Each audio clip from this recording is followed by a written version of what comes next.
Vamos iniciar essa sessão, não é? Agora envolvendo mais análise uma das análises aqui do programa da UNB.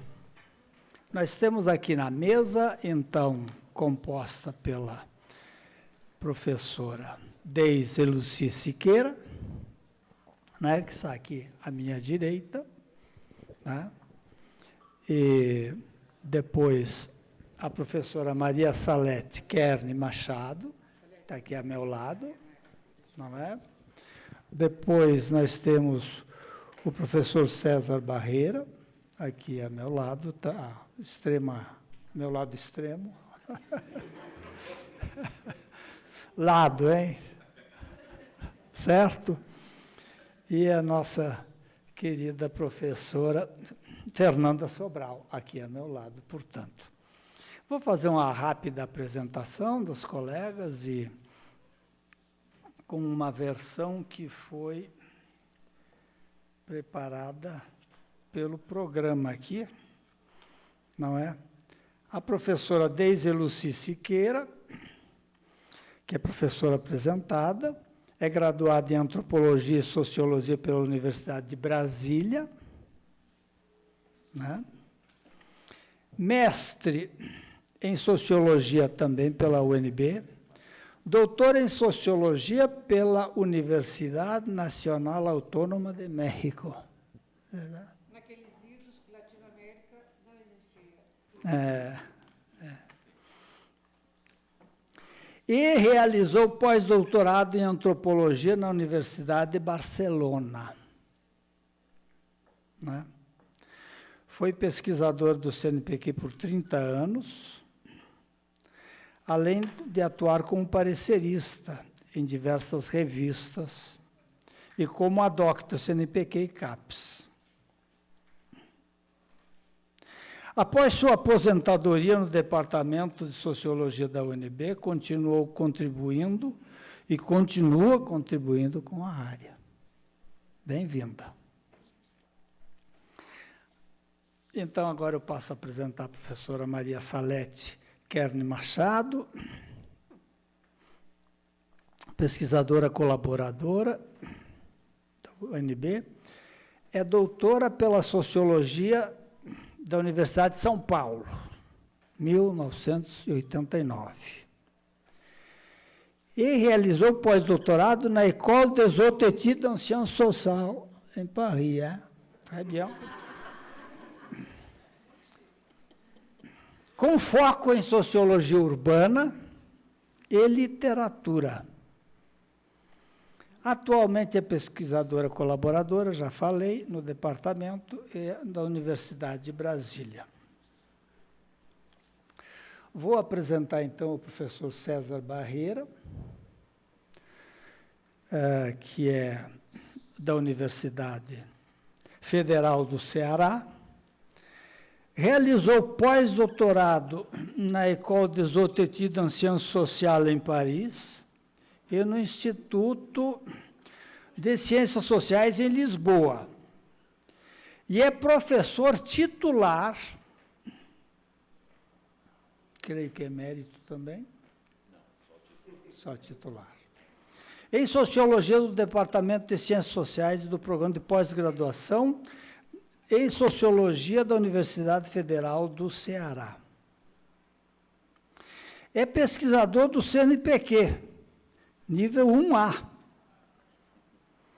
e coordena o Laboratório de Estudos da Violência da Universidade Federal do Ceará, além de dirigir o Colégio de Estudos Avançados da Universidade Federal do Ceará. Possui doutorado em Sociologia pela Universidade de São Paulo, concluído em 1987. Então, eu lhes apresento agora a professora Fernanda Sobral, aqui ao meu lado, professora emérita da UNB e pesquisadora emérita do CNPq.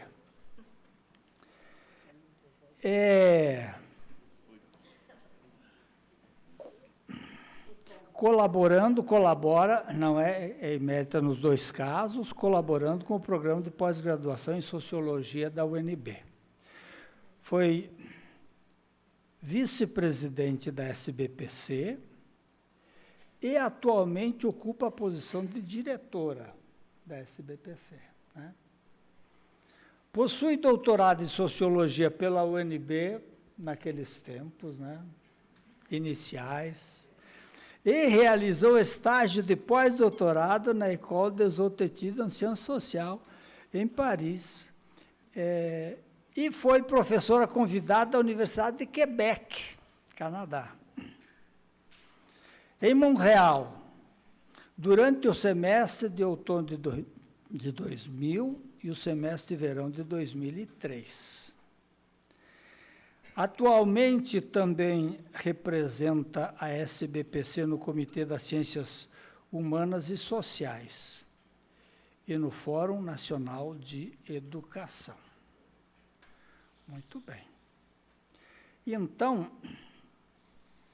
eu vou solicitar aos colegas, às colegas, que nos mantenhamos em 15 minutos de fala. Certo?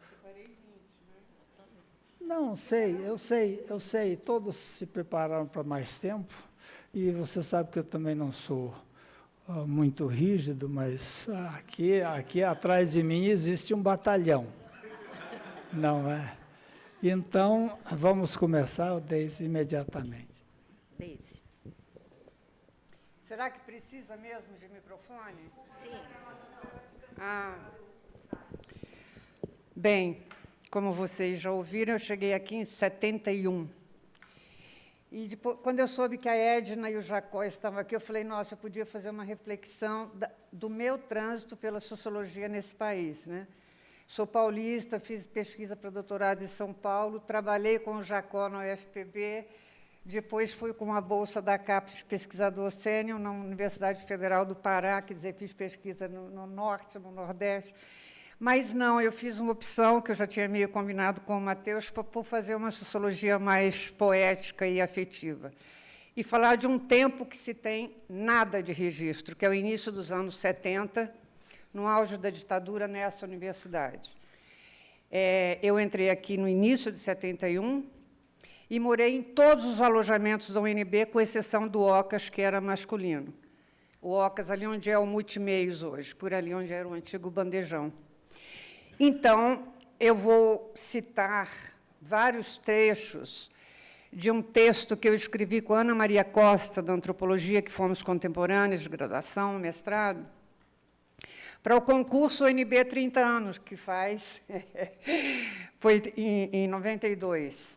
Eu e a Ana escrevemos esse texto, que se chama Capital, o Capitão e as Meninas das Casinhas, e eu, a Ana e a Lourdes Bandeira utilizamos parte dele e fizemos um outro mais sociológico, analisando a correia de poder, da ditadura para a redemocratização e tal. E o que ganhou, que foi publicado no livro, e o prêmio foi entregue pelo Darcy Ribeiro, com direito a beijinho e tudo, foi o outro. Mas esse, para mim, é muito mais emotivo, mais bonito, porque é bastante poético. Então, eu agradeço particularmente por estar aqui reencontrando tanta gente de vários tempos, né? E aqui na UNB, porque andar nesse campus, como vocês vão ver, é meio andar na minha coluna vertebral. Porque, depois de morar em todos esses alojamentos, eu me aposentei morando na Colina, que é um lugar onde eu fui muito feliz também, na Colina Nova, né? E, nesse texto, a gente fala do campus como um ovnizinho. Na época, estava muito em alta, estava o General Show, tinha as idas para Alexânia, para encontrar com os OVNIs e tal. E, realmente, como vocês vão poder perceber, a UNB era meio um OVNI no meio do que era essa Brasília do futuro. Eu estou te falando de 71, nós não tínhamos um semáforo, a gente não tinha um shopping, o último ônibus escrito Universidade com C, saía da rodoviária à meia-noite, 11 e pouco, depois às 4 da manhã. É essa o Brasília do futuro. E aqui, um capitão de mar e guerra, que trazia muita grana, gente do mundo inteiro, e criava cursos maravilhosos, enfim, era um ovnizinho perdido né, no tempo. Eu devo registrar que, por excelência, o Brasil tinha mais da metade da população rural até 1960. A UNB é criada e não tinha demanda. As cidades não tinham demanda para essa universidade. Então, a UNB criou, naquela época, vários estímulos para nos atrair, né? Nós, os interioranos deste país. Então, tinha bolsa de estudo, bolsa de trabalho e os alojamentos. É desse tempo que eu vou falar, desse OVNI. Bem, o capitão de mar e guerra tomava conta da dita nave. Neste clima de vice-reinado, era tempo de mar frio, de encomendar o capital aos cochichos, depois escondê-lo nos forros de isopor dos alojamentos. Eras de mais perigo com o manifesto comunista do que com o baseado. O anticristo solto, Gurupi, Araguaia, e nós aqui, espremidos entre a guerrilha e os generais do alto comando da nave maior, que era Brasília. Tumulto externo, mentes abertas e corações em conflito, medo até dos próprios pensamentos. Como era um tempo de muitas lendas, dizia-se que o capitão tinha uma memória fantástica. Era capaz de dizer o nome, o curso e até o número de matrícula de quem com ele cruzasse. Outros diziam que ele tinha mesmo, era um terminal de computador na primeira gaveta. Dizia-se que, por algum tipo de memória mágica, ele controlava a vida de todos. Mas, voltando à nave-mãe, a razão de existir do OVNIzinho, chamado UNB, era realizar viagens científico-transculturais, preconizadas para serem o que houvesse de mais moderno e inovador na formação das mentalidades. Assim, na UNB ainda em construção, tudo era criação, recriação, recreação, namoração também, lógico. A universidade oferecia bons cursos, restaurante, biblioteca e, claro, os fundamentalíssimos alojamentos estudantis que permitiam a sobrevivência de uma diversidade enorme de tripulantes. Esses sacrossantos lugares de sobrevivência, de vivência, de reconhecimento das diferenças e da universalidade da tripulação. Diversidade de cursos, relações muito próximas, professor, aluno, funcionários, paulistas, maranhenses, goianos ou de qualquer país. Afinal, era a capital. O campus era, assim, um espaço de informação e formação. Viver lá criava as condições para estudar, trabalhar, fazer vários cursos, da matemática à música, à fotografia, ao canto coral. Espaço para exercício da criatividade não faltava, mesmo sob o controle do capitão. Havia debaixo do pesado ar o desejo de vida e de transformação. A biblioteca velha, lugar de muitos temperos, local de encontro, local de estudo, local de cumprimentos, muito além dos créditos. Ai daquela que entrasse na biblioteca batendo toque-toque no saltinho. Era assobio de todo lado. Se uma mulher chegasse lá de shortinho ou de minissaia, tinha que arranjar logo uns amigos para escoltá-la. A desproporção era tão grande entre o número de moças e de rapazes que qualquer caloura era logo assediada por vários, em qualquer um desses lugares de vivência no campus. O feminismo estava muito incipiente ainda entre a tripulação. Assim eu, como tantas moças que passaram pelo UNB na década de 70, posso dizer que sou do tempo em que mulher chamava atenção quando entrava no bandejão. Mulher na universidade era bicho tão raro que festas famosas eram feitas com o seguinte chamariz: agarre hoje o seu engenheiro de amanhã. Os estudantes de medicina, por sua vez, iam disputar as meninas disputadas pelos futuros engenheiros. A concorrência podia gerar apelidos aos casais, como conhecido por A Bela e a Fera. Tinha clubes mais masculinos, como aquele onde todos eram rapazes de ouro fino, e a música que iniciava as reuniões era Menino da Porteira. Como tinha que ter festa para todos os gostos, falava-se de uma atribuída ao pessoal da arquitetura, onde todos, parênteses, eles, soltavam a franga. E sempre, ao final ou no início, o Zebrinha, na comercial da 405 Norte, era ponto seguro de encontro. Contaram-me, bem no início, que os mentores deste OVNIzinho animado foram Anísio Teixeira e o Darcy Ribeiro, e que ele havia feito mesmo e que ele havia sido feito mesmo para ficar a bordo dessa nave maior, para a grande largada transcultural, econômica e amazônica do desenvolvimento. Ouvi dizer também que o Eduardo Galvão tinha tentado fazer um museu etnográfico para demonstrações a outras galáxias, e, por obra e graça dos capitães, generais ou soldados do fronte ideológico do regime militar, as peças estavam num quarto escuro das catacumbas da antropologia. Era com prazer e curiosidade que conheci diferenciadas personas.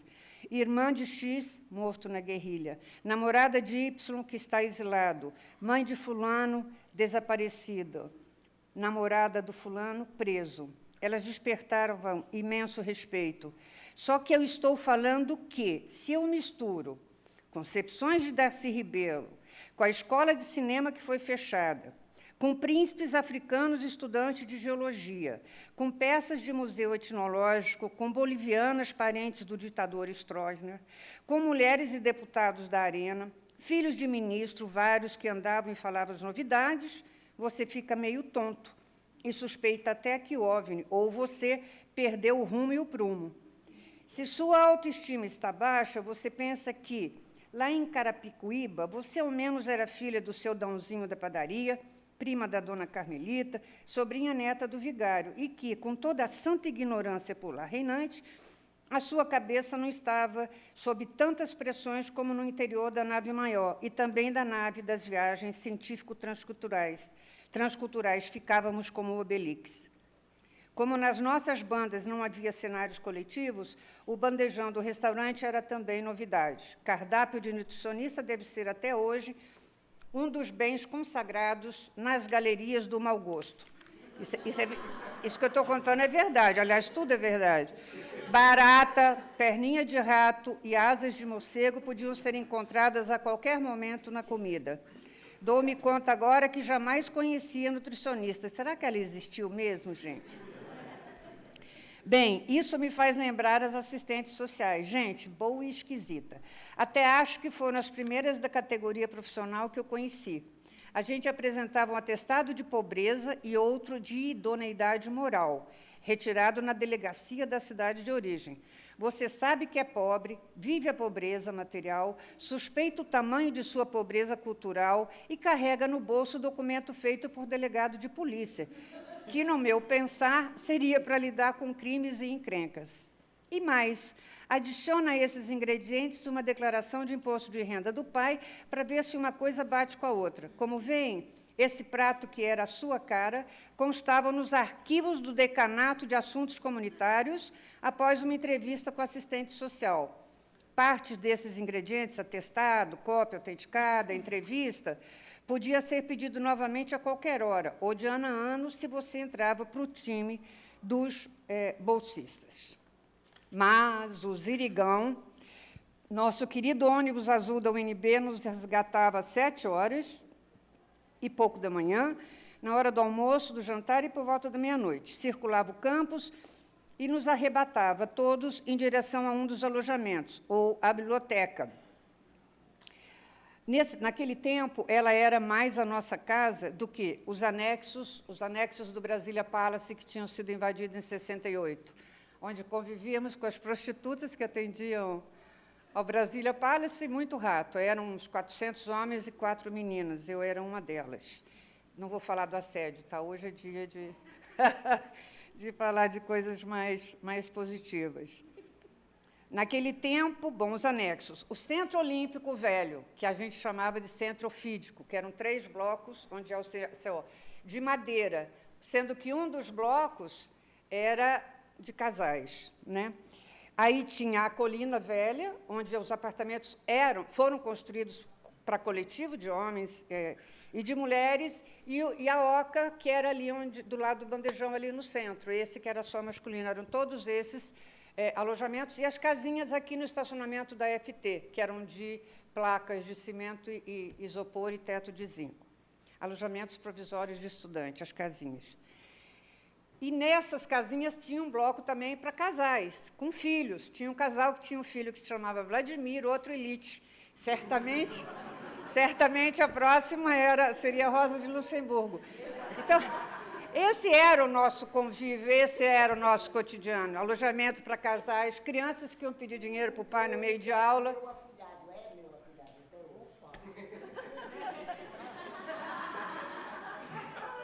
E eu morava com uma estudante de arquitetura, cujo namorado estava no exílio e a Fernanda frequentava a minha casa. Ó, tenho comprovantes, porque na UNB, na reitoria, você não vai achar nunca nada disso, que eu já tentei. Bem, os irigãos, os casais e tal. Mas, início de 72, o capitão resolve dar um fim nesta era.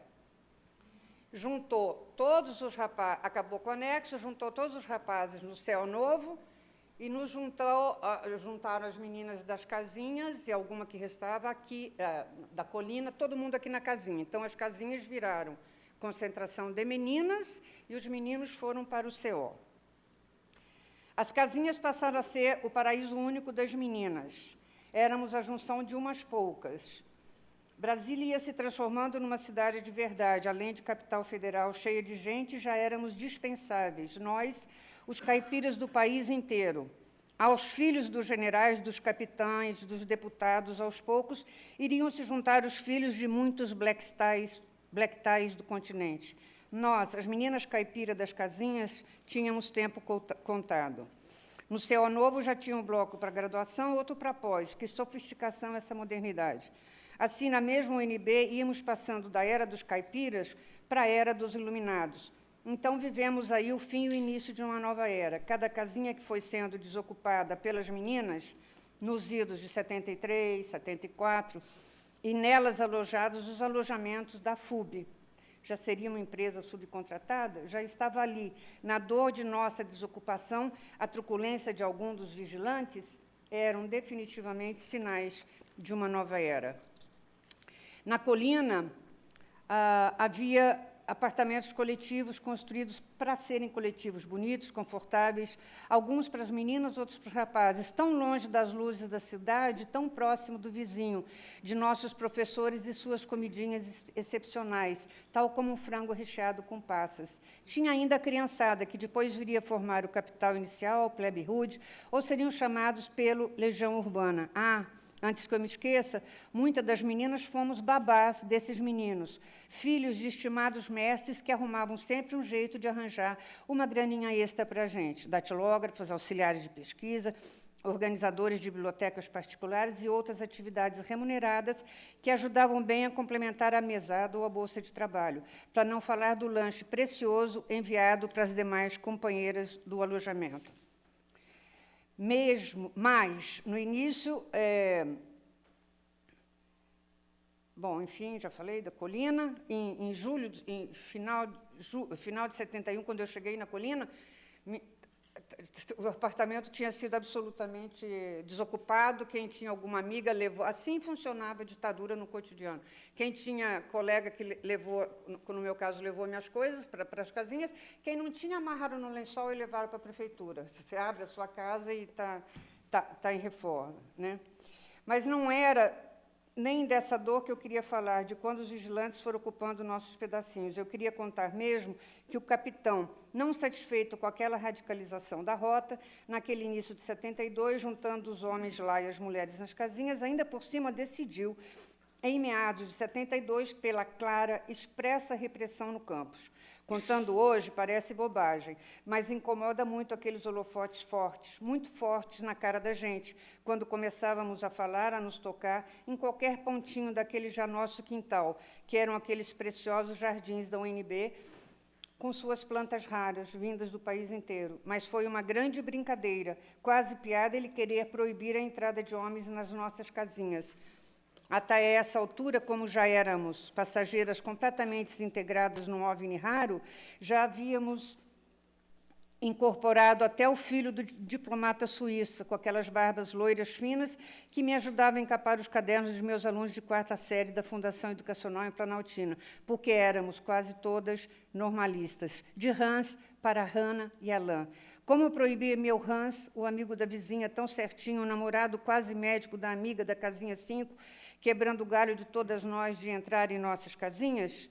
O que nós fizemos? Botávamos, na hora do almoço, as cadeiras. Ali onde o alojamento deve ter, e nossos homens, nossos amigos, nossos namorados paravam no jardim.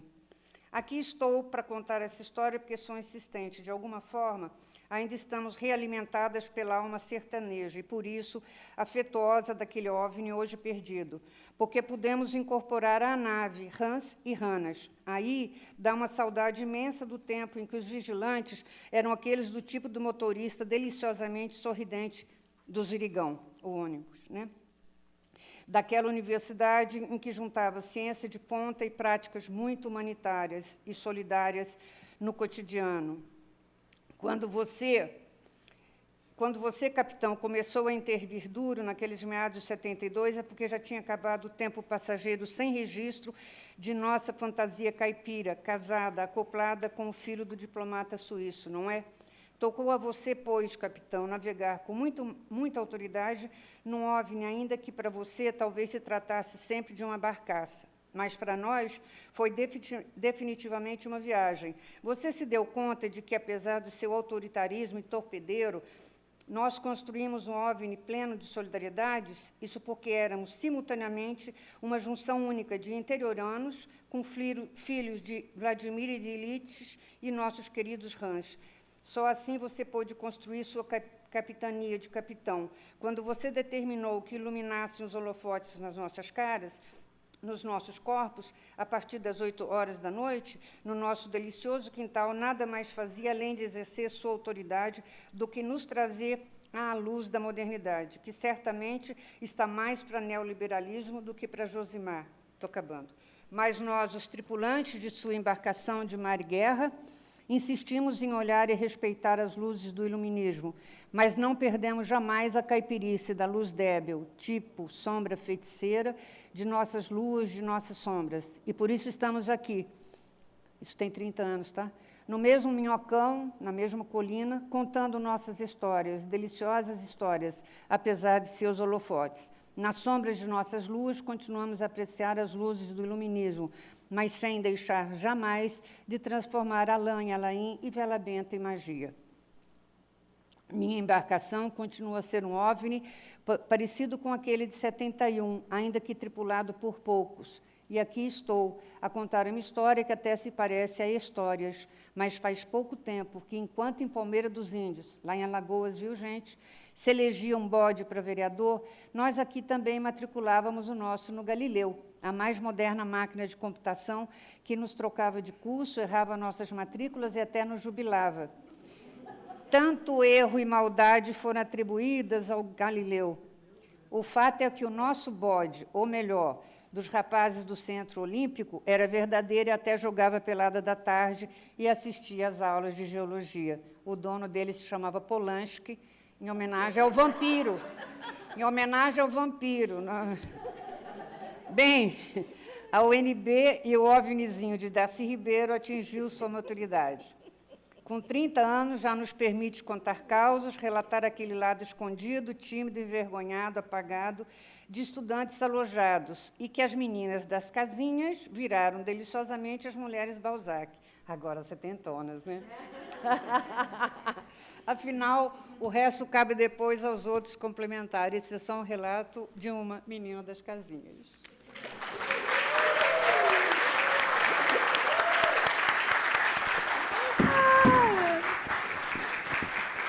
Sou eu?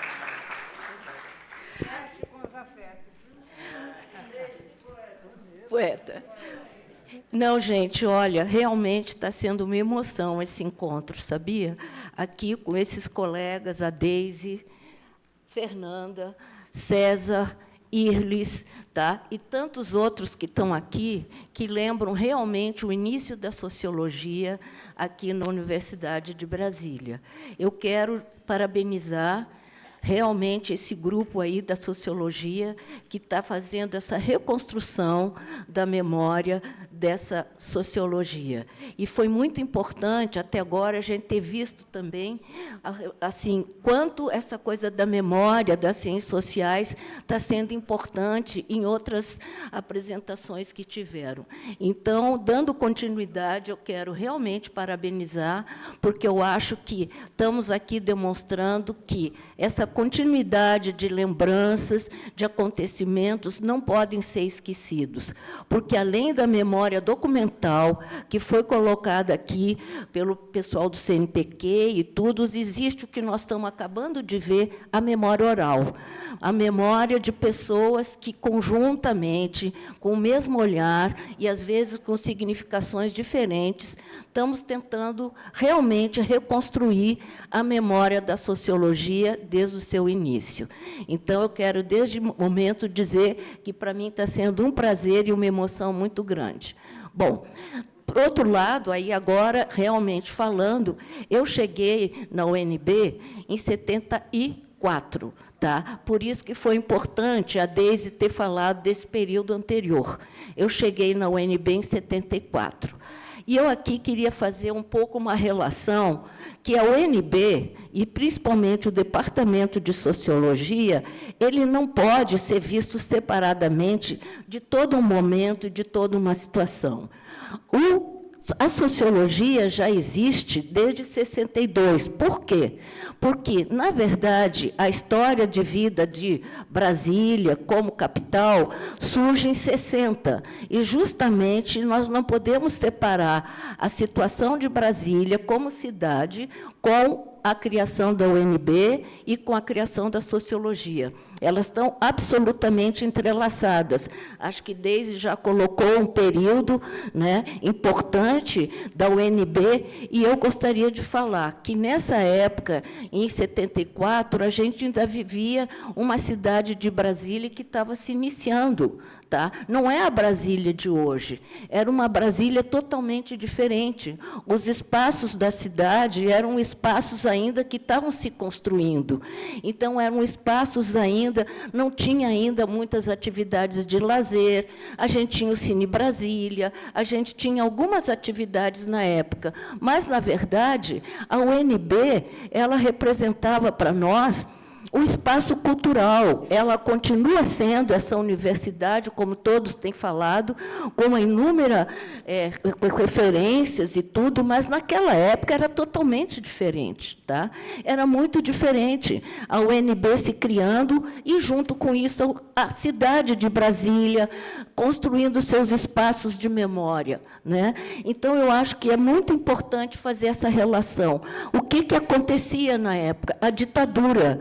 Brasília era uma cidade sitiada. A gente tinha realmente muitas dificuldades. Para nós que já morávamos aqui, como a Fernanda, tá?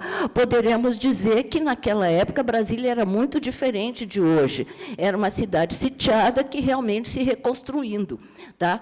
Depois, a UNB também formando, né, os seus espaços de cultura e tal. E aí eu gostaria de falar que, em 74, para mim, é uma marca importantíssima de como nós, da sociologia, conseguimos viver nesse espaço da UNB e nesse espaço de uma cidade que estava começando a dar seus sinais.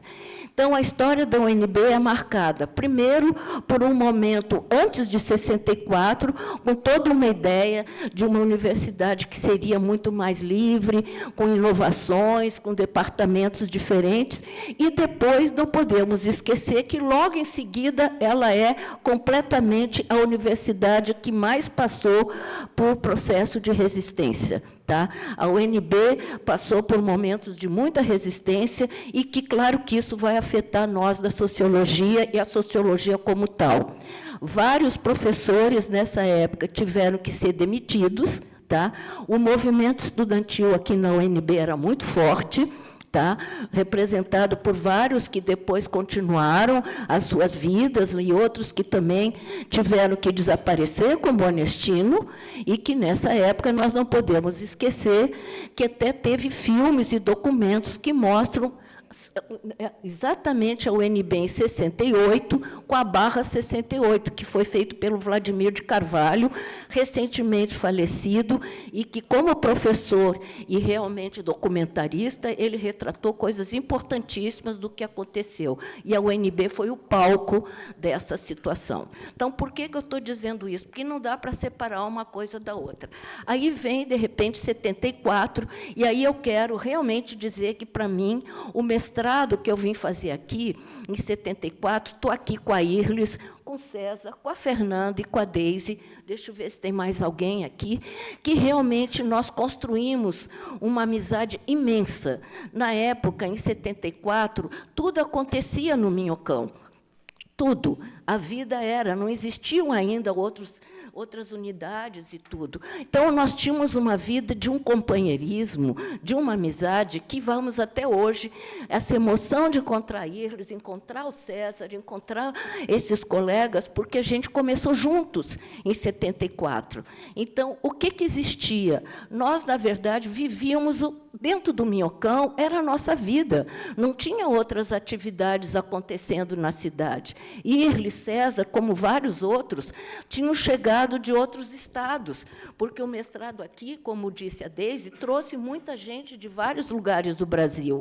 Então, o mestrado trazia pessoas desde do Sul, como o Enia Hélida, que depois foram para a URGS, de repente, César e Irles, que depois foram para o Ceará, Fernanda, eu e Deise, que continuamos. Então, eu preciso realmente colocar como central na nossa memória a importância que o mestrado de Sociologia teve para nós. Ali, nas catacumbas, a gente viveu os melhores momentos das nossas vidas, tá?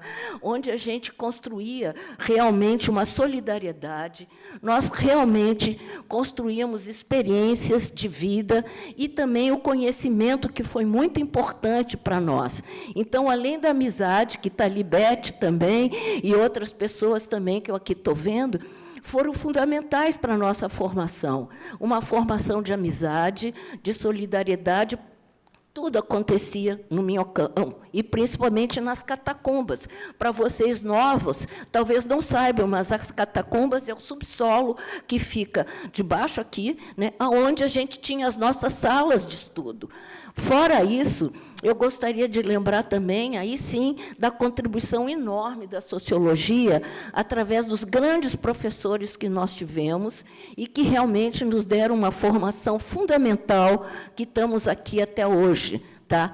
Queria, nesse momento, lembrar da professora Bárbara Freitag, tá? Recentemente vinda da Alemanha, na época, que ela teve uma contribuição enorme nos nossos estudos teóricos, tá? Onde ela nos apresentou realmente a escola de Frankfurt. Ela tinha sido orientanda do Habermas.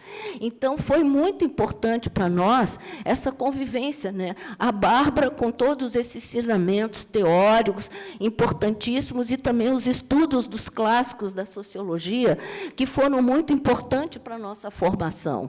Fora isso, nós tínhamos também a professora Vilma Figueiredo, pessoa importantíssima na institucionalização da sociologia em relação às outras instituições, formando a sociologia como uma, na época ainda não era departamento, mas como uma área que foi muito prestigiada na UNPOX, na época e tudo. A Vilma teve um papel fundamental para a institucionalização da sociologia da UNB em relação às outras universidades e às outras instituições.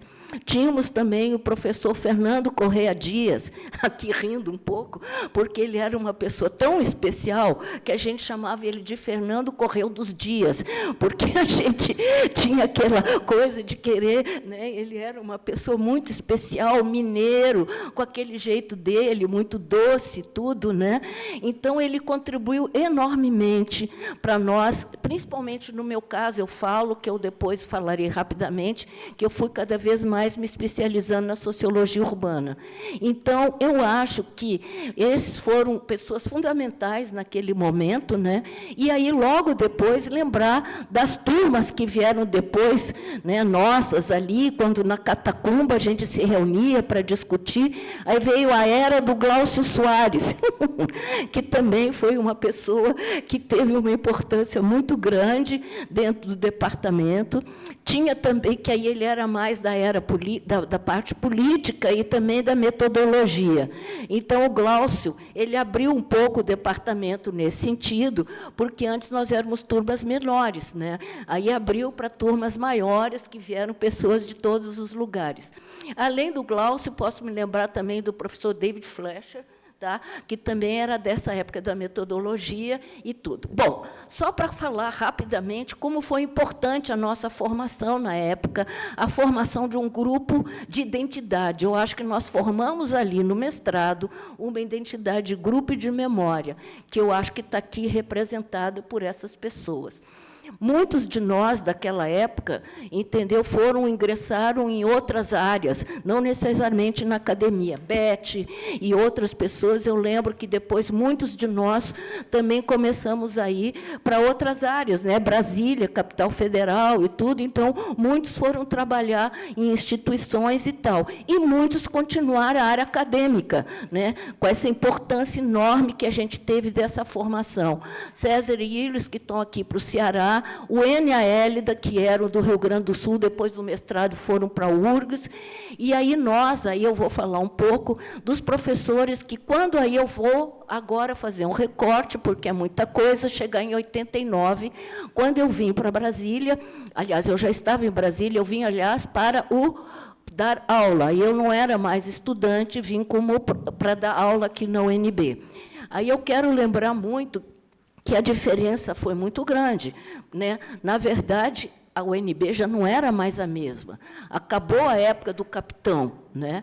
Já tínhamos passado pelo processo, entre aspas, né, com as anistias e tudo mais. Então, muitos daqueles professores, uns tinham sido demitidos na época, mas alguns permaneceram. Então, quando eu cheguei aqui em 89, muitos dos nossos professores ainda estavam. A Bárbara continuou dando uma contribuição, estão ali né, que eu me lembrei agora, que ela formou um grupo muito grande também de estudantes, tá? E aí, depois, no caso, a Vilma saiu e tudo, e aí já tínhamos aqui o professor Sadi, o professor Carlos Benedito, que está aqui, cada um das suas áreas, né, que contribuíram muito dentro disso. Mas eu queria lembrar também, memorando, que Fernanda, eu, Deise, e queria lembrar das nossas queridas colegas que fizeram mestrado, que depois viraram também professoras do departamento, que, infelizmente, eu queria memorizar que elas foram realmente pessoas importantes para a nossa formação e que, infelizmente, não estão mais aqui. Aí eu queria dizer que professora Maria Estela Grossi, tá? Professora Lourdes Bandeira, professora Ana Fernandes, tá? Que eram daquela época, né? Estou dizendo das que acompanharam nós no mestrado, que depois vieram professoras, tá? Maria Francisca, tá? A qual eu tenho muita tristeza e sentimento, que acabou de falecer recentemente, né? Todas essas pessoas têm que lembrar, sim, elas tiveram um papel fundamental para a contribuição desse departamento nas suas devidas áreas, tá? Então, bom, aí em 89 eu já estou quase acabando o tempo, vou ter 5 minutos para tentar resumir o que aconteceu. Então, o departamento já era um departamento em 1983, o mestrado foi em inícios de 70, e já havia o doutorado que foi criado nesses anos, né? Então, já era uma sociologia muito mais ampla, onde, na verdade, a gente tinha um reconhecimento muito maior a nível nacional, internacional, com a participação dos professores NAMPOX, a SBS, né, a própria SBPC, que, inclusive, professores do Departamento de Sociologia contribuíram muito nessas áreas, né? Foram, inclusive, a própria Estela e tudo, foi. Quero lembrar também da Associação dos Docentes, que ela foi criada justamente na greve de 77, tá? Quando, naquela época ainda que nós vivíamos aqui, os professores sentiram necessidade de ter uma entidade representativa.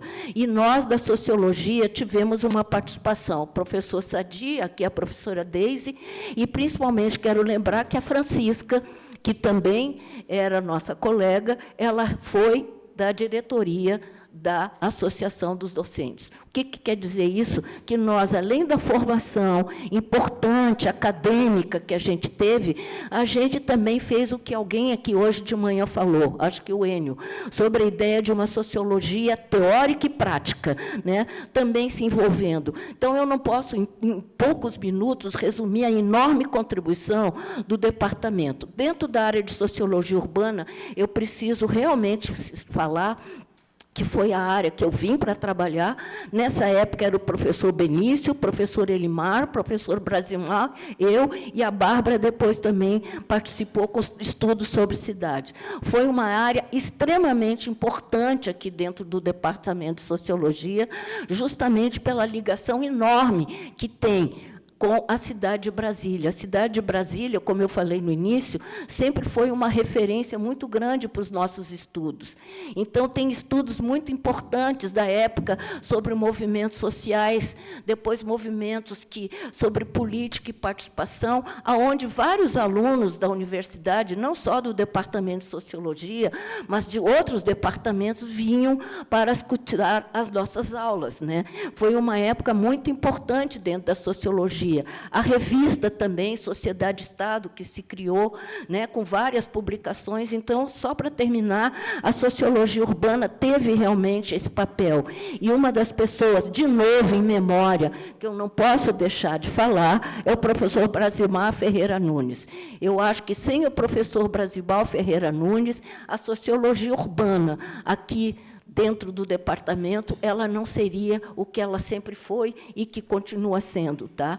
Uma área onde realmente o Brasimar, com seus estudos, com as suas coletâneas, ajudou muito na formação de vários artigos e tudo que a gente trabalhava junto. Tá? Bom, eu teria muito mais para falar. Tá? O que eu queria só dizer que é difícil resumir, em termos assim, de poucos espaços, a memória de uma sociologia que começa em 62, passou por 74, e agora estamos aí dando continuidade aos trabalhos. Tá? Tem muitas publicações que foram feitas, e também em Brasília, não só do lado acadêmico, mas pelo fato de muitos de nós participarmos de movimentos, participarmos de coisas ativas, né, aqui em Brasília, participando das instituições. Então, o que eu queria, assim, resumindo um pouco dessa época, né, o que eu queria dizer que, para mim, é um prazer estar aqui, e que eu espero que essa memória, essas lembranças e tudo que a gente possa ainda, né, reconstruir sempre a memória, e, principalmente, aproveitar, enquanto nós estamos vivos também, para poder, nós, os antigos, podermos dar uma contribuição para essa geração, que eu realmente acredito, seriamente, estão aqui pessoas que eu conheço, a professora Cristiane, os outros professores, estava lá o Tiago, estava lá o Eduardo, estão vocês aí, vocês agora, a ID, eu acho que vocês têm aí um papel fundamental para dar continuidade a esse legado importante que a sociologia na UNB tem, não só aqui, mas nacionalmente e internacionalmente. Acho que era isso que eu queria falar. Obrigada.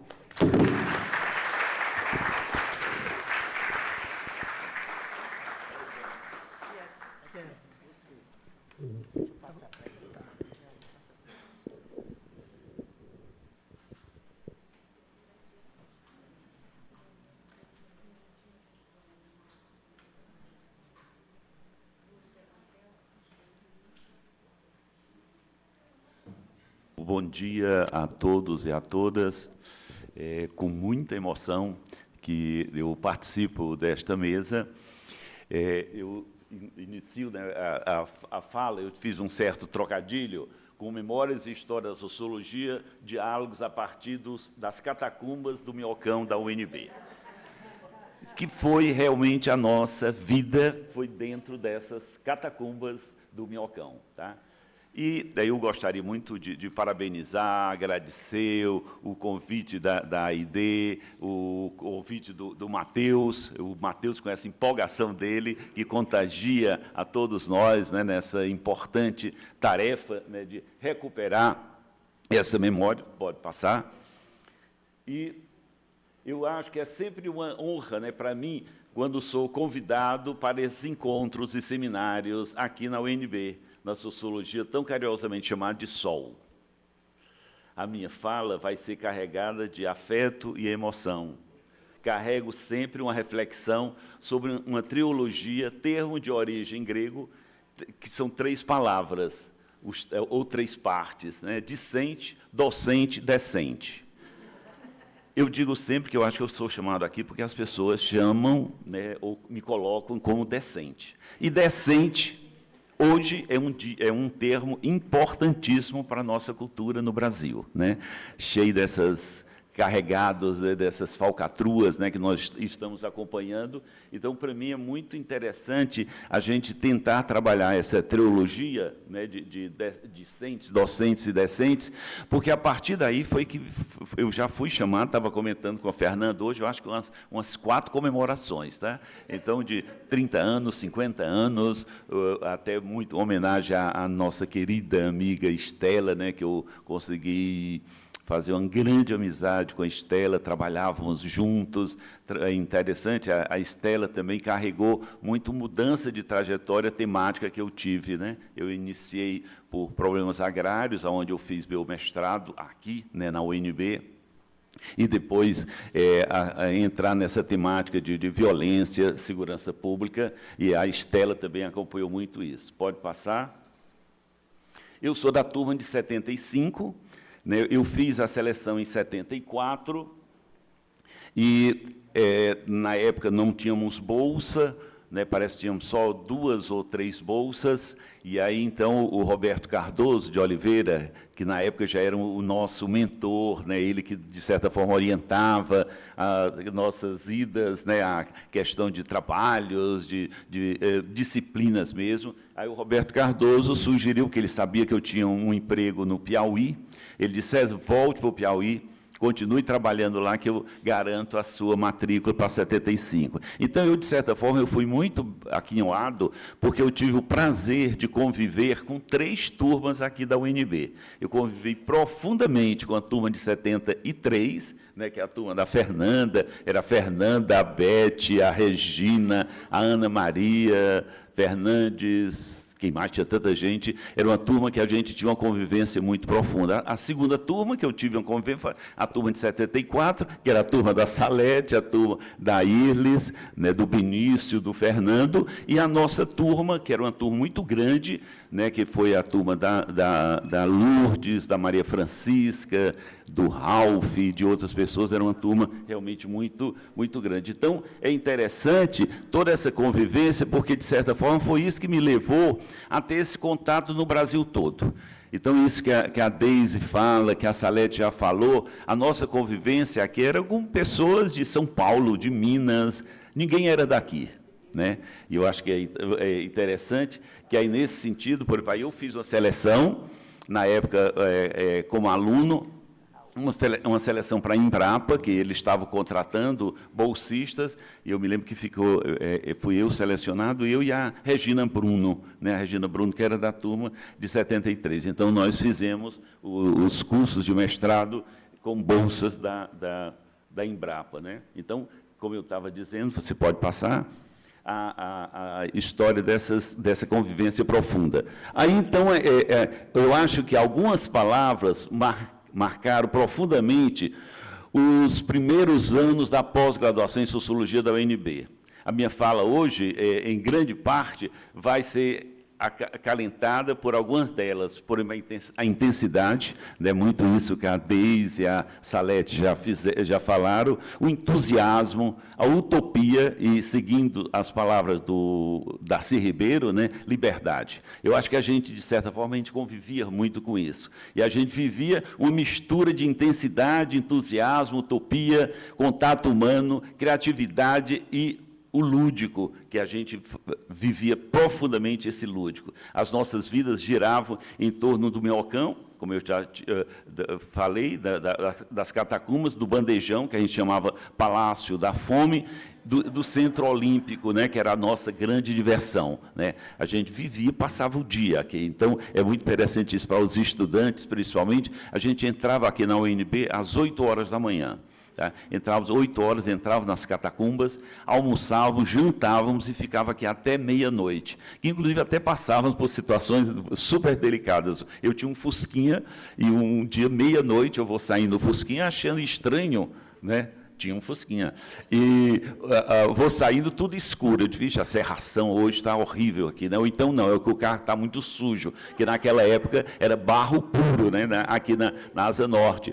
Aí, quando eu chego lá, não, eu tinha simplesmente roubado os 2 holofotes do Fusquinha. Tá? Só que eu fui no outro dia na oficina, cheguei na oficina e disse, olha, está aqui, houve esse problema, eu não tenho dinheiro para pagar esse holofote, eu vou deixar e quando eu tiver, eu posso vir pegar? Como é que eu faço? Ah, pode deixar, o dono da oficina deixou, eu deixei lá o carro, passou, sei lá, 15 dias, eu fui lá pagá-lo, né? E ele botou os refletores do carro. É interessante, porque eu acho que isso aí é muito forte para nós, como a Deise e a Salete já falaram, ninguém tinha família em Brasília, né? E a convivência era intensa. E aí, então, tinha muito uma frase até do Zimmel, né, quando ele trabalha os estabelecidos, os outsiders, né, não nasceram aqui, mas vieram para cá. E era essa questão do pertencimento. E é interessante porque esse pertencimento, que é uma categoria muito forte para a antropologia, eu fiz uma pesquisa na Cócega e fica muito clara essa discussão que, de certa forma, a gente vivia. A gente, de certa forma, quase não elaborava esse pertencimento aqui em Brasília. E era, por exemplo, na Cócega, eles faziam uma diferença muito profunda em pessoas que nasciam na Cócega e viviam na Cócega. E esse era o verdadeiro Corsa, né? As pessoas que eram da Cócega, mas moravam no continente, já não eram mais Corsa, né? Ou então as pessoas que não tinham nascido na Cócega, mas já moravam, tinham feito família na Cócega, poderiam ser, mas era sempre, entre aspas, o pertencer à Cócega. E aí, então, para mim, essa situação era muito forte aqui. A gente, hoje não, hoje quando eu, inclusive, que gosto muito de conversar com os motoristas de Uber, de táxi, né, já tem muita gente que nasceu aqui. Naquela época, não. Todo mundo era de fora. E eu acho que isso forçava que a gente tivesse uma relação muito profunda. O Eno, hoje, na palestra dele, eu me lembrei muito assim, nós tínhamos um casal gaúcho, né, que era o Eno e a Hélida, né, que era da turma de 73, né?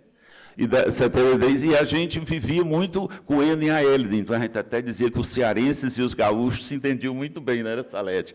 A Salete era minha grande amiga, da Irles, né? A gente vivia na casa. Então, a gente tinha muito isso. E tinha um companheirismo que era muito forte. Por exemplo, a Irles, né, minha mulher, fica grávida nesse período, e eu me lembro que a Salete era Norma Soler. Se lembra? A Norma Soler, que era uma peruana. A Norma Soler inventava da gente ter que almoçar na casa dela, porque a Irles não podia todo dia almoçar no bandejão, né, que era o Palácio da Fome, né? Então, a Salete, no outro dia, inventava também a gente ter que almoçar na casa da Salete. Ela dizia que o Bola, né, o ex-marido dela, queria conversar comigo, uma coisa muito importante. Eu, Salete, o que é que o Bola quer conversar? Não, ele quer discutir toda uma questão de uma política educacional. Então, a gente ia para lá para almoçar. Já? Vale? Então, vá passando aí. Então, é interessante essa questão dessa rede, né, que foi... A gente instalou umas redes, né, bem nordestinas nas catacumbas, onde a gente passava realmente o dia. Então, nós tínhamos que fazer a nossa cesta, né, depois do almoço, e aí, então, instalamos essas redes. Eu não sei ainda se ainda existe, né? Mas é interessante, que eu acho que, de certa forma, essa questão que eu dou ênfase é a questão do compartilhamento de ideias. A gente preparava as nossas exposições, as defesas, grupos de estudo. Aí tinha o famoso café do Vicente, né, que era o Vicente um dia chegou para a gente assim, não é só vocês que fazem mestrado, não. Eu também faço mestrado com o Vale do Amanhecer, não sei se os jovens hoje já ouviram falar, com a tia Neiva, né? Então, ele dava muita ênfase, que eu sou igual a vocês, eu estou fazendo também mestrado com a tia Neiva. Mas essa questão do compartilhamento de ideias, que preparava as nossas exposições, as defesas, é muito interessante porque a gente fazia realmente isso, né? Nas aulas, antes das aulas, a gente fazia as preparações das exposições e nas defesas também, né? As defesas, inclusive, a gente montava um cenário, né, que alguém era a Bárbara, a outra pessoa era o Maurício Vinha de Queiroz, o outro era o Fernando, né, para que a gente... Qual era a pergunta que o professor Fernando iria fazer, qual era a pergunta que a Bárbara iria fazer. Então, a gente fazia realmente todo um cenário dessas defesas, tá? Passe... E aí, então, isso aí a Deise e a Salete já fizeram, mas era realmente, com tudo isso que eu estou falando de um lado muito lúdico, né, nós vivíamos realmente um clima de perseguição muito forte. A questão ontem, falaram daqueles cartões, né, que foram descobertos na pesquisa de vocês, né, eram muito interessantes. Na época, a gente acompanhava muito isso com o professor Maurício Vinha de Queiroz, com a professora Bárbara, né, que viviam essa perseguição diária. E aí, então, é muito interessante que o capitão, né, que a Deise falou tanto, e a Salete, ele criou uma regra. Primeiro, todo mundo tinha que sair daqui às 18 horas, vocês se lembram? Aí, nem quem não ficava depois de 8 horas, todo mundo, nós nesse dia só saímos à meia-noite, tá? Para desmoralizar o capitão. E a outra era a questão até do cabelo, ele não permitia que a gente usasse cabelo grande. Então, fez uma lei que a gente tivesse que cortar o cabelo. Nesse dia também, mesmo quem não tivesse cabelo grande, começou a usar cabelo grande. Aí desmoralizou na prática a lei. Tá, pode passar? E aí, então, é interessante, porque aí, essa situação, que realmente eu acho que agravou muito, a Deise, a Salete podem falar mais, e a Fernanda, né, realmente a partir de 76, com essa entrada realmente do capitão, e eu saí, né, eu fui fazer meu trabalho de campo, né, e pode passar. E aí, então, já a Salete já falou, mas realmente, por exemplo, era muito interessante essa relação que a gente mantinha com os professores, né? O Fernando Corrêa Dias, né, que a gente falava realmente Corrêa dos Dias, mas era um pai, e era um excelente professor de sociologia urbana. O Glaucio Aridilô Soares, com questão agrária, com a questão... A gente tinha uma briga permanente, né, dos dados, né? A Bárbara Freitag, né, que foi minha orientadora, né, em teoria sociológica clássica, o Maurício Vinha de Queiroz, que era um professor que era muito interessante, porque ele tinha uns problemas assim, ele dava 4 aulas e desaparecia, mas as 4 aulas que ele dava eram impressionantemente boas, tá? E o Maurício, ele criava um clima, não sei se a Deise e Salete se lembram, ele ia lá nas catacumbas, né, abria a porta daquelas nossas salinhas, aí dizia, estão preparados? A revolução está chegando. Aí fechava a porta. Aí a gente, pronto, aí era o dia todo, a gente passava o tempo comentando essa história se nós estávamos preparados, porque a revolução estava chegando. E aí, então, pode passar... tinha o Lauro Campos, que era da economia, o Edmar Baixa, e aí eu tive o privilégio de, quando a Bárbara foi para a Alemanha, né, ela não podia mais orientar, era eu e a Irles que a Bárbara orientava, aí então nós fomos orientando os da Vilma Figueiredo, né, e é interessante porque a Vilma estava chegando aqui, né, e a Vilma foi sempre aquela pessoa, como a Salete já fez referência, uma pessoa muito forte na institucionalização da sociologia daqui da UNB.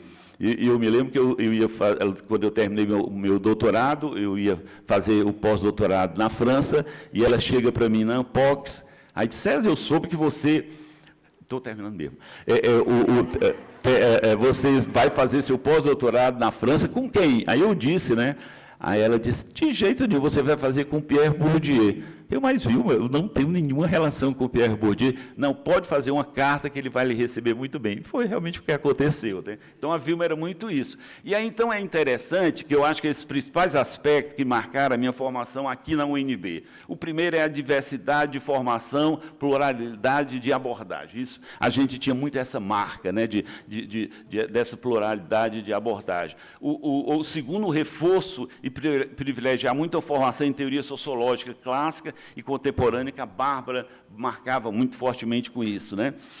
A questão de autores latino-americanos, que até eu acho que hoje é uma lacuna muito forte, né, nos cursos de ciências sociais no Brasil. Né, a gente, naquela época, todos nós líamos, né, os autores latino-americanos. Pode passar? Tá? E aí, então, é interessante que a gente sempre teve muito esse embate entre métodos quantitativos e qualitativos aqui na UNB. Né? Eu mesmo tive um encontro com o Glaucio Arilhon Soares, depois na Ampox, aí ele chegou, César, eu agora sou igual a você. Eu estudo metodologia qualitativa e eu estou estudando também violência, igual como você.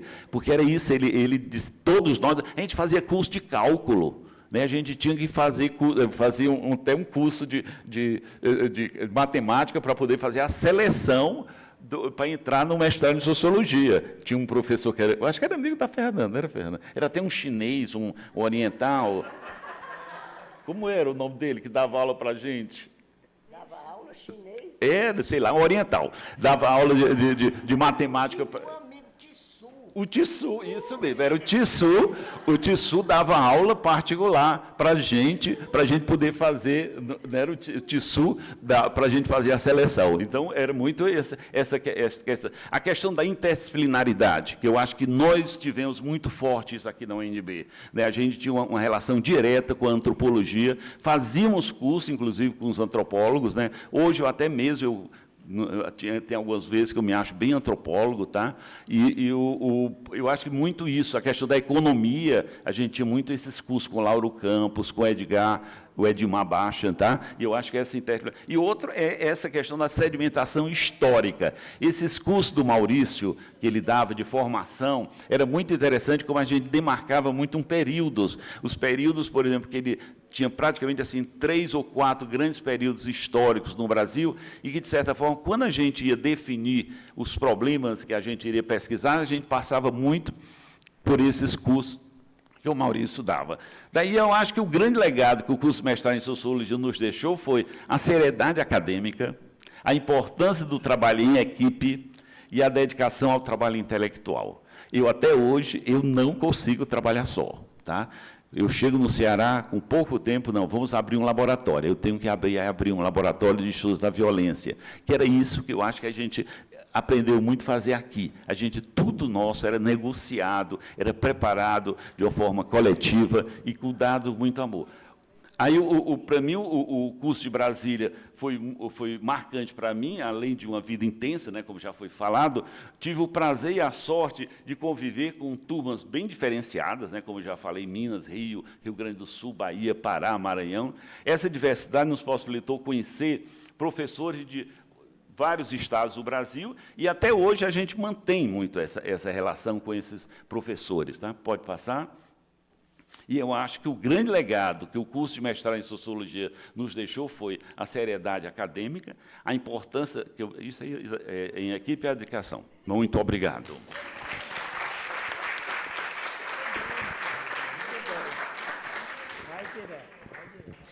Bem, é difícil.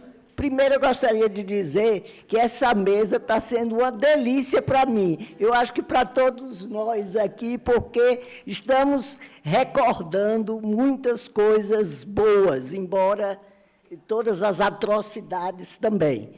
Bem, então, eu já agradeci a ideia, Matheus, mas eu queria, primeiro, eu gostaria de elogiar o fato do Sol, o UNB ter realizado esse trabalho, está realizando esse trabalho de construção de sua memória, de armazenar e recuperar informações sobre essa instituição que deu grandes contribuições à sociologia brasileira e, ao mesmo tempo, à sociedade brasileira. Mas eu vou lembrar um pouco das minhas experiências no Sol, nas quais vocês poderão ver como elas são compartilhadas com vários outros e outras, e por isso mesmo se constitui uma memória coletiva.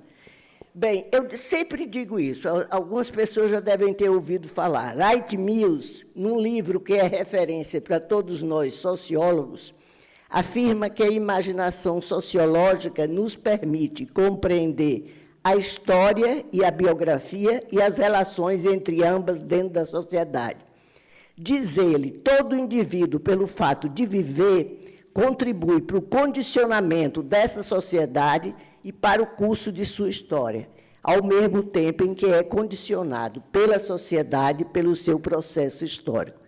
Tomando essa ideia como orientação, eu vou tentar mostrar como a história da construção e consolidação do Sol está enraizada na minha vida acadêmica, pois aqui eu fiz meu mestrado, meu doutorado, eu dei aula, eu pesquisei, eu orientei teses, dissertações, iniciação científica durante mais de 40 anos, e do qual não consigo me desligar totalmente, mesmo enquanto aposentada.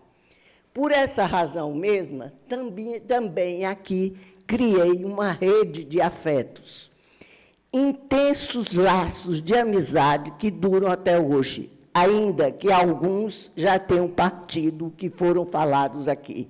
Ana, Estela, Gabriel, Luca, Lourdes, Michelangelo, Brasilmar, Ives, Roberto e, finalmente, Maria Francisca, e que me deixaram muitas saudades.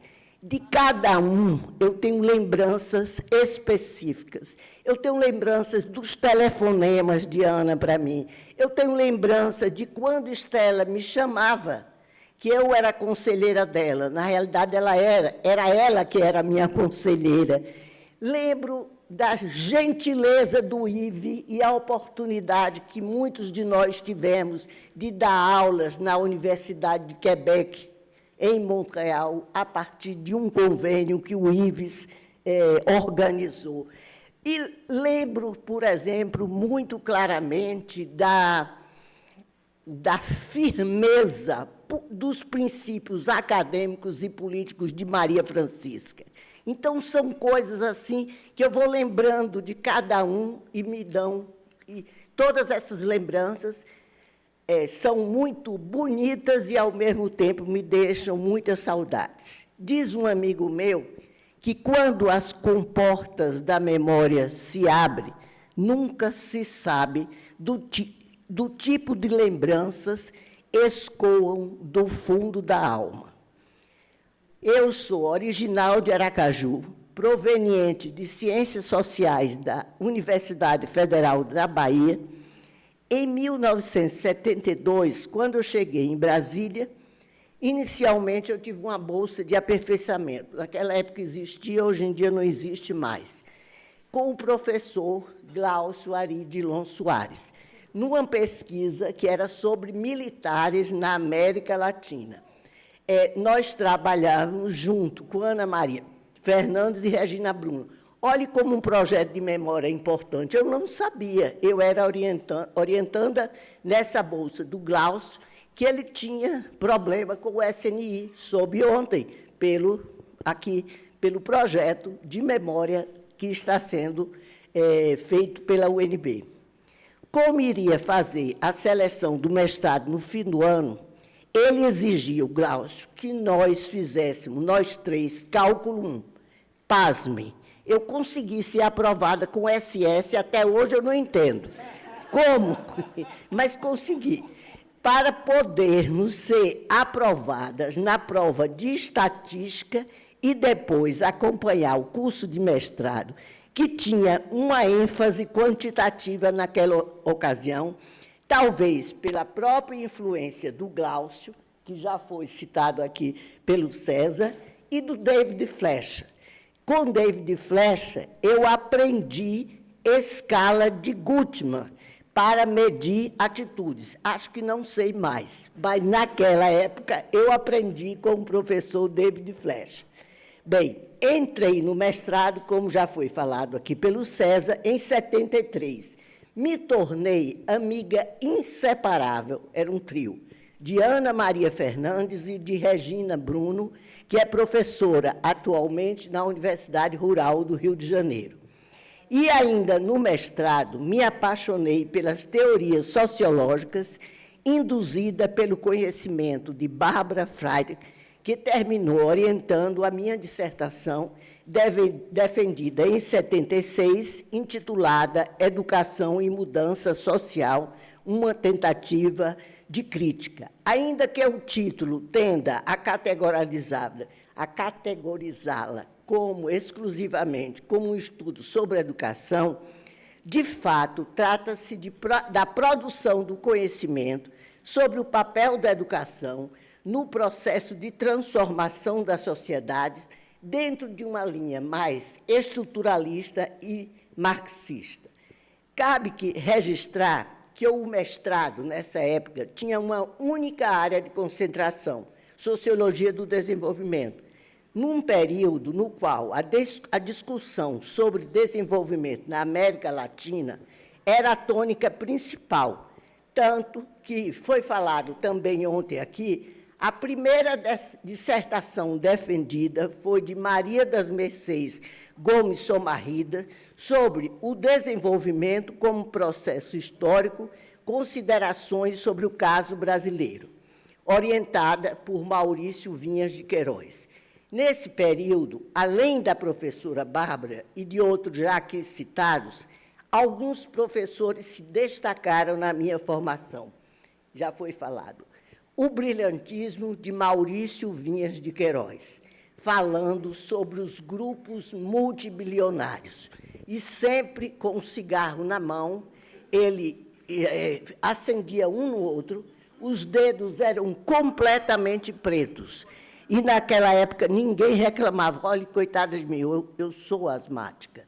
E era assim, ele fumava sem parar e dava aulas maravilhosas.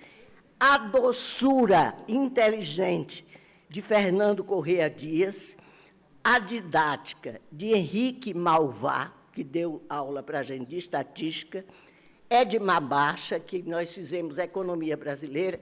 Sobre Edmar Baixa, eu gostaria de contar mais um fato pitoresco.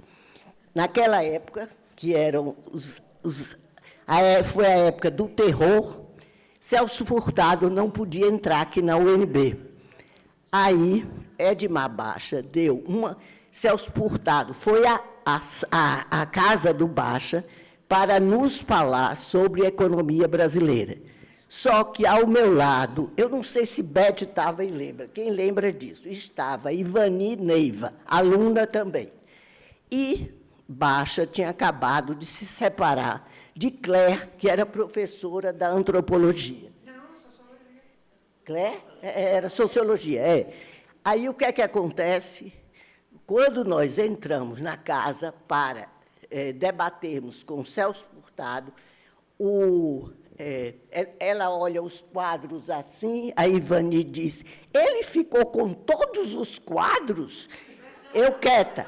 Aí, daqui a pouco, aparece outra coisa. Aí, finalmente, veio uma empregada servir café. Na hora que essa pobre dessa empregada chegou, Ivani, até a empregada! Ou seja, são fatos pitorescos. Foi ótimo, essa história é ótima. Nesse encontro, na casa de Baixa, para exemplificar esses tempos sombrios. Outra pitoresca das redes na Catacumba. Fernando Caldas, ele era um dos que dormia nessas redes, e quando eu sempre acordei cedo, não é agora que eu estou velha que eu estou acordando cedo. E eu chegava muito cedo também nas catacumbas. Chegava e encontrava Fernando dormindo. Aí eu, Fernando, bom dia. Aí ele dizia assim, o que seria de mim sem você? Acordava Fernando quase todos os dias naquela rede. Ele dormia muitas vezes lá. Enio e Hélida, vindos do Rio Grande do Sul, Ivani, já falei, Elizabeth Ferreira, Evaristo Linhares, do Ceará. Fiz concurso para auxiliar de ensino em 1975, ainda no mestrado, e junto com Ana, Fernando, Enio e Hélida, começamos a dar aulas na graduação, prioritariamente introdução à sociologia. Porém, nesse período, também lecionei Sociologia da Educação, que foi meu grande teste como docente, pois lá estavam presentes todas as correntes do movimento estudantil, que discutiam a sociologia da educação intensamente, além de ter também como alunas, na sociologia, as queridas Marisa e Estela. Depois de mestre, eu me tornei professora colaboradora e, finalmente, professora do quadro em 77, depois de uma luta grande da DUMB nesse sentido.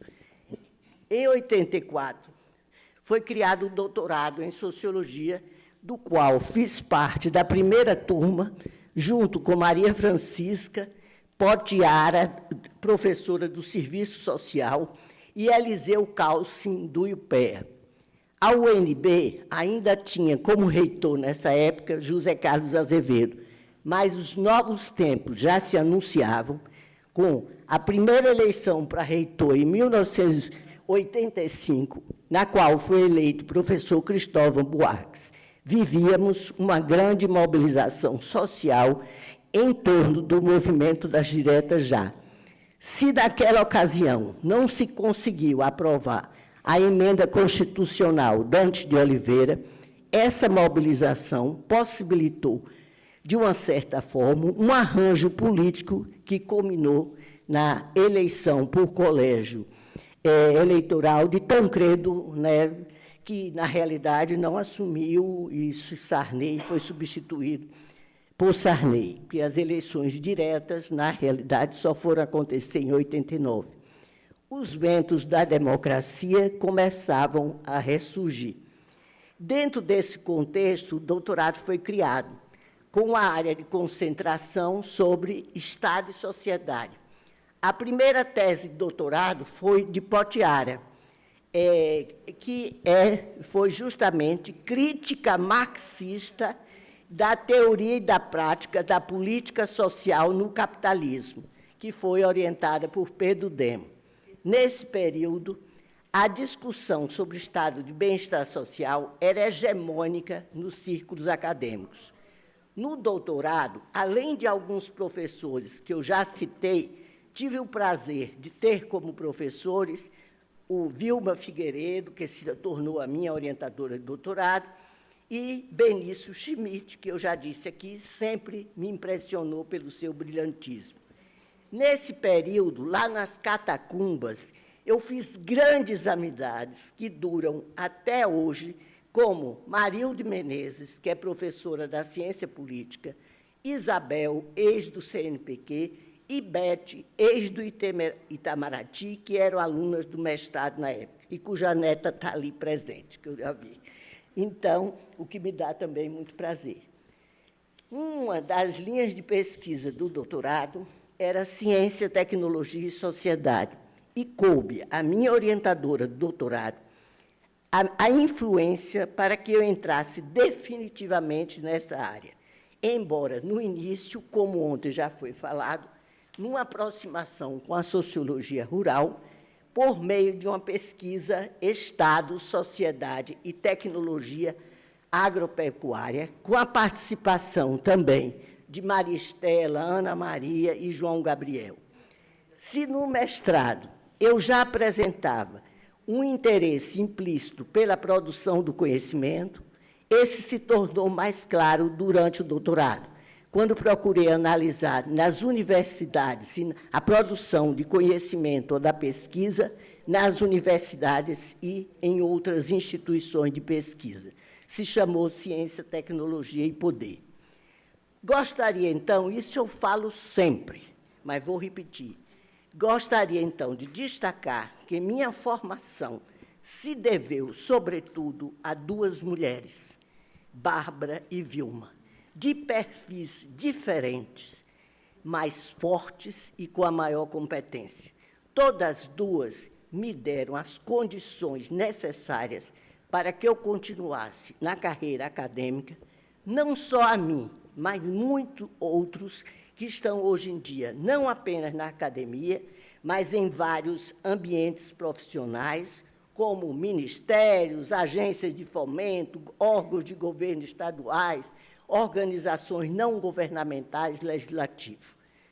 Hoje, como professora emérita de nosso querido Sol, posso afirmar que minha carreira acadêmica foi construída, ao mesmo tempo que ajudei a construir, junto com muitos outros colegas, uma instituição que é a Sociologia da UNB. E essa instituição muito me ofereceu. Ou seja, a construção foi recíproca. A relação entre indivíduo e sociedade, permeada pelas instituições, sempre me apaixonou e foi objeto de alguns cursos que dei aqui nesse departamento. Mas quero ressaltar que essa construção institucional é uma obra coletiva que hoje, consolidada e celebrada nos seus 55 anos, deve-se a muitas pessoas. Seria difícil enumerá-las. Algumas e alguns eu já me referi aqui. Como disse no início, diante da relação entre história e biografia, tentei mostrar rapidamente como a história dessa instituição, né, reflete também as condições sociais e políticas vigentes no nosso país, que foram tratadas aqui no primeiro período, sobretudo, pela Deise e pela Salete, e depois, agora, mais por mim e César. Outro aspecto, já foi falado isso aqui, mas eu gostaria de repetir, que eu gostaria de ressaltar que o Sol tem uma pluralidade que me orgulha muito ao pensar que os seus professores tiveram diferentes formações, europeia, americana, brasileira e interna, UNB. Tendências teórico-metodológicas também diferentes e abordagens temáticas também. Política, educação, cultura, ciência e tecnologia, religião, violência, gênero. Para mim, essa é a identidade que se aproxima do Sol. E os jovens que estão atualmente aqui, dando continuidade a essa missão, nas mais diversas dimensões, estão enfrentando os novos desafios com muita garra, pois estão também aliando a preocupação com a diversidade de gênero e raça entre os seus componentes. Porém, além da formação de recursos humanos e da produção do conhecimento, isso também já foi falado aqui, o Sol tem uma contribuição expressiva na política para as ciências humanas, na medida em que os seus docentes sempre participaram ativamente de associações científicas, tanto aquelas que agregam diferentes áreas de conhecimento, como a SBPC, mas também outras mais específicas, como a ANPOX, SBS, ESOCIT, que é Estudos Sociais em Ciência e Tecnologia. Também nos comitês de avaliação da CAPES e no CNPq, nas quais tem defendido e lutado pelas políticas públicas para a área. Esse é o Sol que me orgulho, e essas são algumas das minhas inúmeras lembranças do Sol e no Sol. Lembrar é muito bom, e registrar essas lembranças é melhor ainda. Viva a eterna construção do Sol e a sua memória do que já foi construído. Finalmente, eu vou trazer um trechinho mínimo de uma música de Chico Buarque que eu achei que se chama Lembranças. Lembranças, lembranças, de um futuro que se aproxima.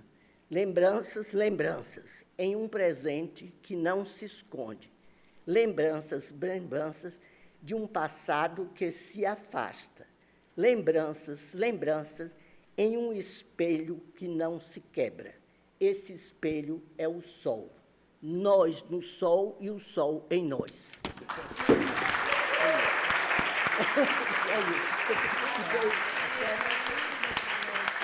Parabéns, Fernanda, parabéns. Muito rapidamente, eu fiz a apresentação dos colegas e não apresentei o meu, não tinha aqui a biografia, mas agora eu encontrei, sobre a mim. É professor titular emérito. Eu queria aproveitar esse momento para fazer um agradecimento ao departamento. Senão eu não teria esse título, né? Me deu o título de professor emérito. Quero fazer um agradecimento geral sobre isso e também sobre o seguinte, que diz aqui, ó, a Associação Brasileira de Estudos do Trabalho, a ABET, homenageia o professor Sadi Dal Rosso por inspirar gerações de estudantes ao longo de sua trajetória repleta de significativas contribuições para as pesquisas sobre os mundos do trabalho. Brasília, 8 de setembro de 2023. Também quero agradecer aos colegas.